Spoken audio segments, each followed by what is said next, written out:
Which sign analysis statement is true for the following inequality? Alright, so the first thing we need to do here is let's go ahead and solve for the roots of this equation here. So we need to find two integers that have a product of negative 30 and a sum of negative 1, right? Because we have 1 times negative 30 and then we have negative 1.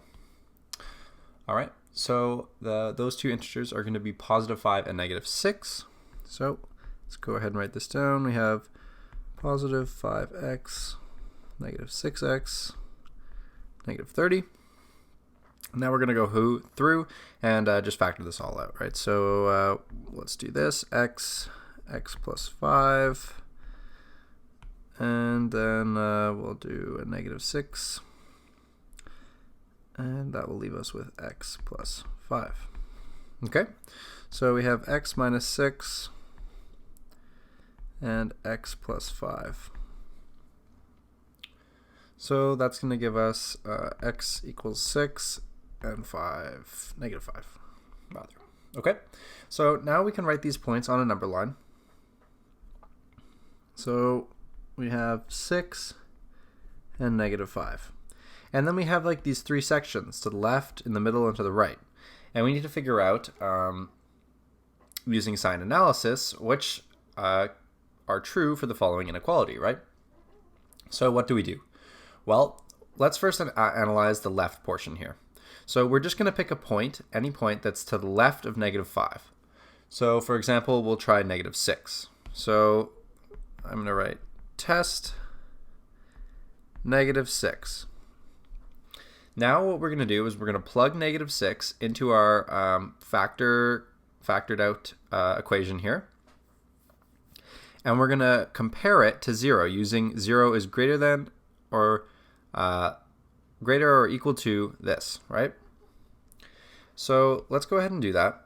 We have x minus 6, x plus 5, greater than 0, and we're testing at negative 6. So now we're going to plug a negative 6 in.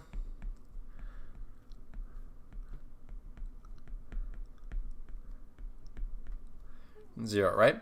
And so we don't actually really have to do the calculations. What we really care about is basically just the signs, right? So this is a negative, and this is a negative.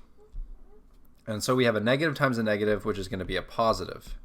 And so we compare this and we say 0 is greater than a positive, which of course is false, because this would have to be negative for this to be true, right?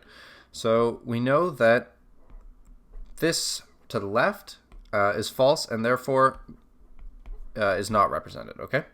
So next we have the middle part. So we can test a point in the middle, and it's always a nice easy number to test 0. And so, like I say, we're going to plug this in again. So we're plugging it into this right here.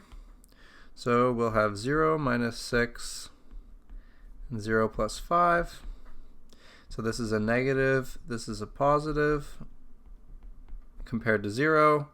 And we'll have negative times positive is a negative. And so we're in business. 0 is indeed greater than any negative number. And so then we just have to test a number that's greater than 6. And so I'm going to choose 7. So now we test 7. And we can go ahead here and plug that in again. 7 minus 6.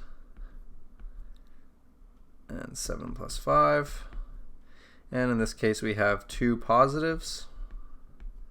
Right? So to the right of 6, it's always going to be a positive number, because positive times positive is a positive, which is not greater than 0. So that fails the test as well. So our only correct one is in the middle here. And so what that means is we need to write in interval notation a statement that represents this, and that's of course one of the multiple choice answers.